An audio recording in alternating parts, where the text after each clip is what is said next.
Welcome to part 2 of the MIT Integration B 2024 qualifying round. If you found the first 10 problems to be relatively straightforward and too easy for your taste, well, you're in for a treat for this video because the next 10 problems are really interesting. So without further ado, let's take a look at problem 11. So right off the bat, we have a trigo expression that looks quite scary. Look at that tangent to the power of 2024. But actually, this is relatively straightforward because let us first think about how to simplify this expression. Well, we have 1 over sine square, and then for the tangent part, we have sine to the 2024 over cosine to the 2024. So the sines cancel, and that gives you sine to the 2022 over cosine to the 2024, but what I'm going to do is I'm going to write this as cosine 2022 and cosine square. And the reason being, this gives me tangent 2022 and secant square x. And why would I bother writing it like this? That's because secant square x is the derivative of tangent x. So you have a derivative sitting next to a power of the original expression. So the integral is just tangent to the 2023x over 2023. Indeed, if you differentiate this, you bring down the power 2023, which cancels with the 2023 at the bottom. You differentiate the power, you get 2022 over here, and then you differentiate tangent itself and you get secant square. So not too shabby for problem 11, relatively interesting and not too tedious to work out. We need a minute. So let's take a look at problem number 12. Wow, 12 looks really scary, but it's again, the scarier it looks, the more restricted the number of options you have, and actually that makes the problem relatively accessible. So over here we have cosine x to the power of x, which basically looks like a monster, and you don't even need to think about the rest of the brackets. You just need to figure out how to deal with the cosine x to the power of x first, right? And the natural thing you want to do when you have a very weird looking power is to take logs, right? So over here, I'm going to write this as e to the log of cosine x to the power of x. So that brings down the power x, and then I have cosine x inside. Okay, so the natural thing you want to do first is figure out what happens if I just differentiate this scary looking thing. Because you realize that, well, when you differentiate this scary looking thing, if I differentiate this, then obviously the answer is I'm going to differentiate the power and then times the original term itself. So if I differentiate the power, well, the x becomes 1, and then so I have log cos x, but I also need to take by product rule, I need to differentiate the second term. So I have x differentiate log cosine x, and this is just minus sine x over cosine x. So I have this, then times the original exponential term, right? And what do you realize? Well, log cosine x minus x tan x. So what you have realized is that, and this thing is your original term. So what I realized is that if I take this expression and differentiate, I'll get the integrand. So basically the answer is just the original exponential over here, which of course is just cosine x to the power of x. So that is all there is to problem 12. Like the answer just drop out of nowhere after you start investigating how to deal with this ugly looking term. So there are frequently a lot of problems like this where dealing with the ugly term, you realize that the rest of the expression turns out to be just the derivative of the ugly term. So very good. So let us now take a look at problem 13. Problem 13. E to the minus x squared.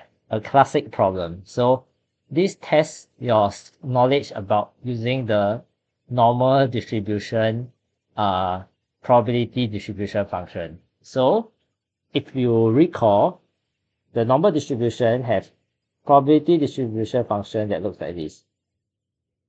1 over square root 2 pi times sigma e to the minus x minus mu square over 2 sigma square. So over here, because this is the PDF, if I integrate this, I'll get 1, correct? So the whole point is I need to fudge the terms to get back this. So if I let sigma, by comparing this and 2 sigma square, I should let sigma equals square root 2. So what I have is, if I integrate 1 over 2 square root pi e to the minus x minus mu square over 2 sigma square is now 4, I get this is 1, because this is the normal distribution. So the integral of just this thing by itself, therefore, it's just 2 square root pi. So a very neat little problem that tests your knowledge of the normal distribution PDF. And this is really the standard trick to evaluate this kind of integrals. Oh yes, I should write here is minus infinity infinity. Haha, of course. Okay, so let's take a look at the next problem. Okay, so to me, this is probably the hardest problem in the entire problem set, because it took me a while to reach the solution that I'm about to present. Now, the first thing you might want to try is differentiating this expression here, but unfortunately, that doesn't really lead to anything that's useful. So after that, what I thought of is, well, I want to make use of the fact that there's a symmetry between x and 1 over x, and then 1 over e and e are also playing with reciprocals. So maybe I can do some substitution and get an integral to relate with itself, and then therefore give us a useful result. So specifically, I considered the integral from 1 over e to e of e to the x plus 1 over x dx. And then if I use the substitution y equals to 1 over x, then I have dy is minus 1 over x squared dx. Or same thing, dx is minus 1 over y squared dy. So, performing the substitution, I have this is integral of from e to 1 over e to the y plus 1 over y, and then dx is minus 1 over y squared dy. And then I'm going to now flip the order of integration around so that I have 1 over e to e again, and that consumes the minus sign.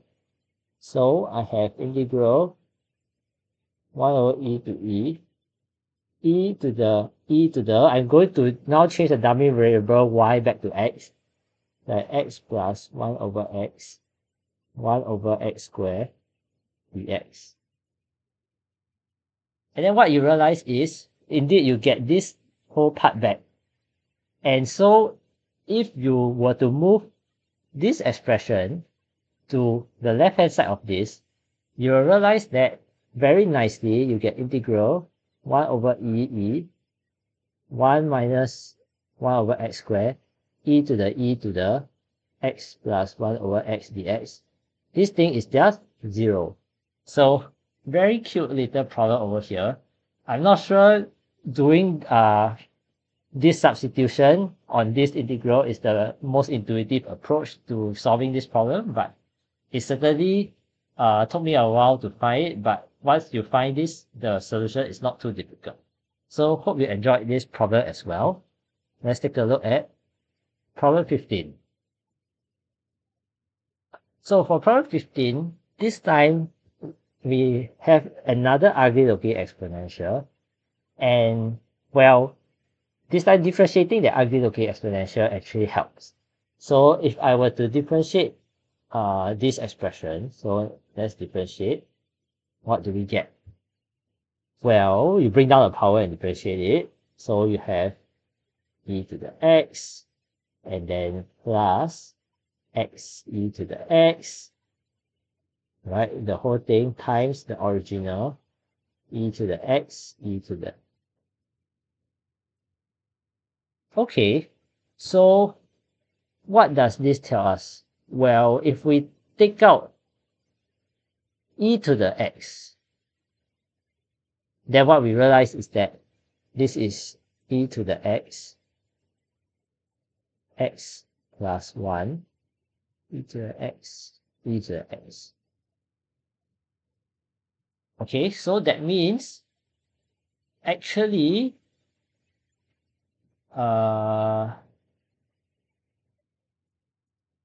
you should be able to do something about this derivative because you have the x plus 1 here and x plus 1 here. So what we're going to do now is try and integrate this directly. So if we integrate this, and then we deal with this part separately, this term. So if we do the integral x plus 1 part, in order to reverse this process, I need a e to the x to appear, right? So I'm going to multiply and divide by e to the x. So I have e to the minus x, and then I have e to the x, x plus 1, e to the x, e to the x. Okay, dx. So I'm just dealing with the x plus 1 part first. So this, if I use integration by parts, I can reverse integrate this whole process. We have already found out that the integral is e to the x, e to the x, right? So now I need to minus differentiate e to the minus x.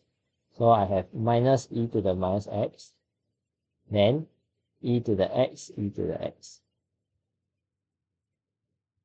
Now what does this give me?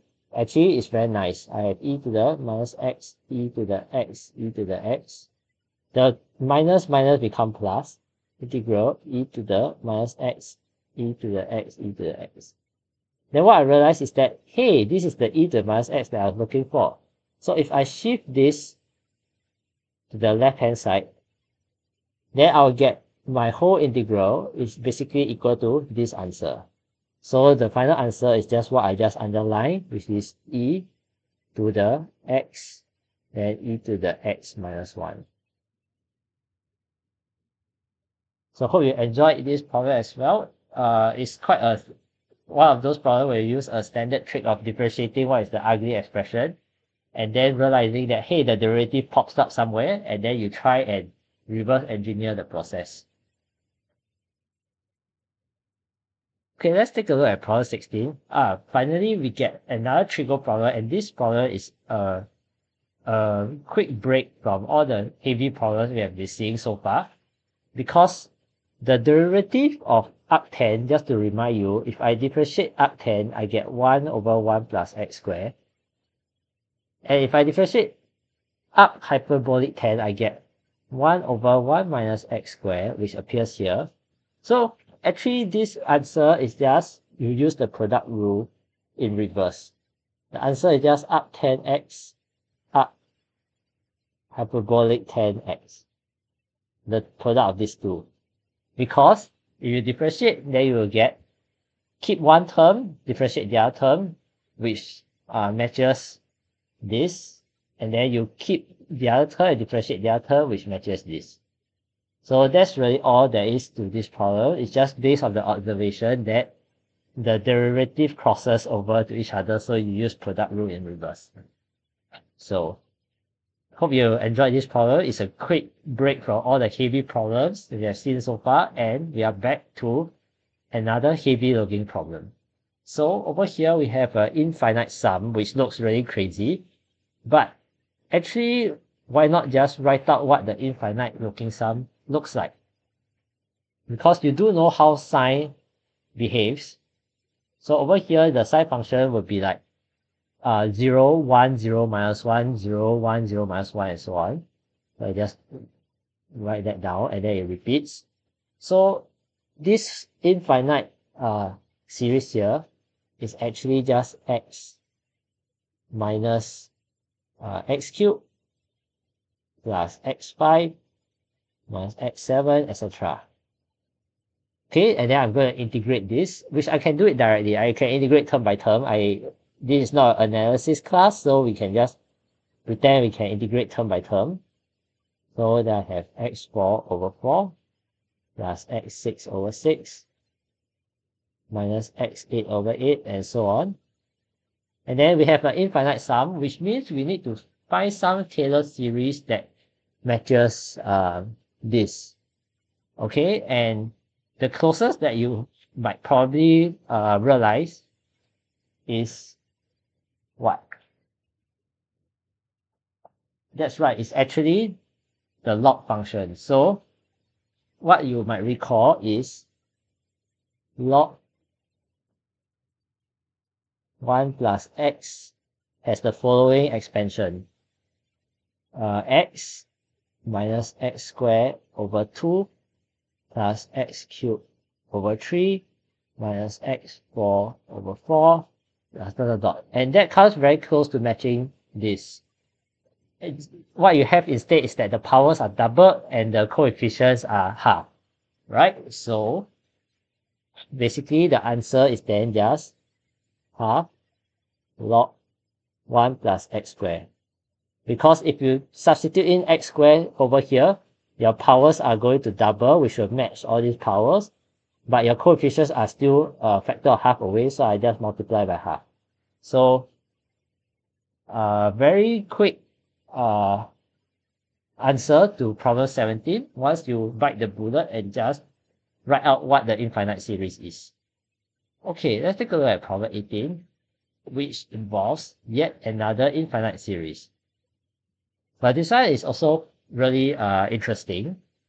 Let us bite the bullet and first understand what this expression is even talking about.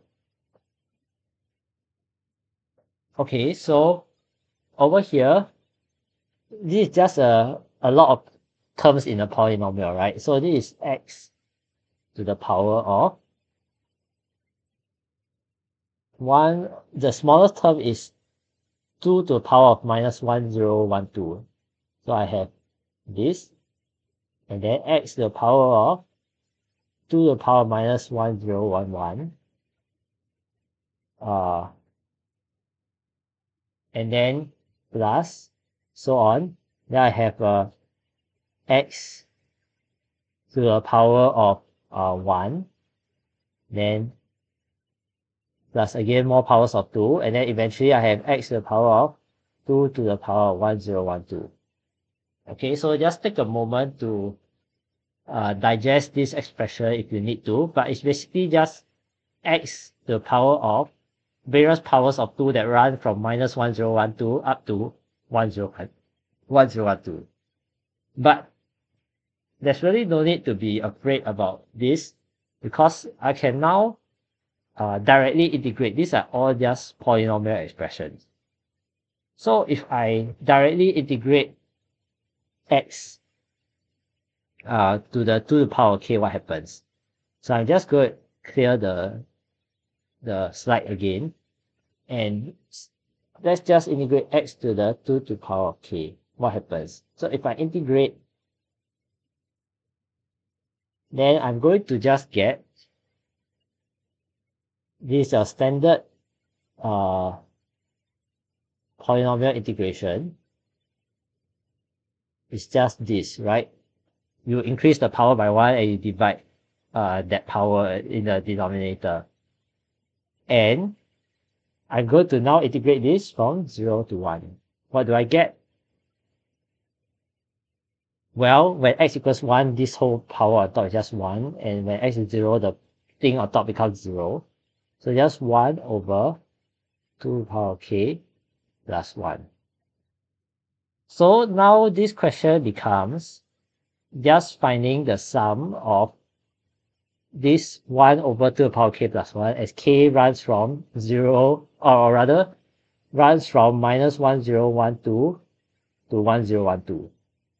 So how do we do this evaluation? Well, let's write out some terms. Okay, I had this, then plus dot dot dot plus 2 to the power 0 plus 1 plus dot dot dot plus 1 over 2 to the power 1012 plus 1. So once again, this is the answer. I now need to find a way to collapse this sum, right? So this is now a standard kind of math Olympiad problem where the common trick is to actually pair the terms. So if we pair minus k with k, what's going to happen? What we have is, let's take a look. Minus k, I pair with k. I combine the fraction. I actually have 2 to the k plus 1 plus 2 to the power minus k plus 1, and the denominator is the product of the two denominators. If I multiply, I actually get the following. And then you realize the top and bottom are actually the same. So if I pair the terms, they sum to 1. Aha! So now we realize that there are actually 1012 pairs, which will sum to 1, and then plus this, which doesn't pair with anything, which is half. So the answer is just 1012 plus half.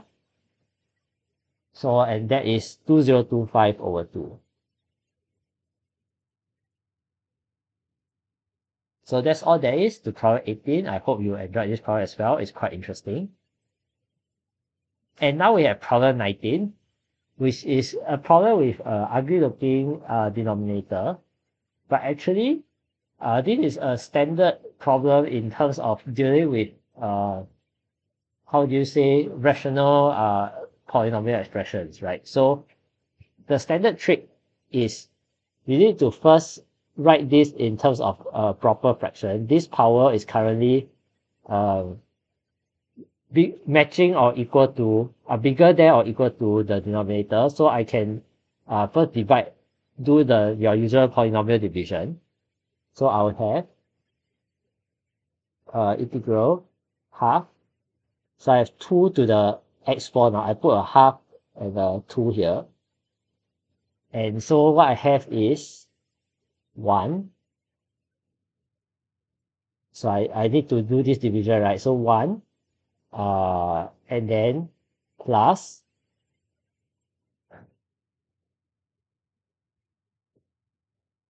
4x cubed minus 6x squared plus 6x minus 3 over the denominator. So this is just my polynomial division. Actually, it's not too complicated.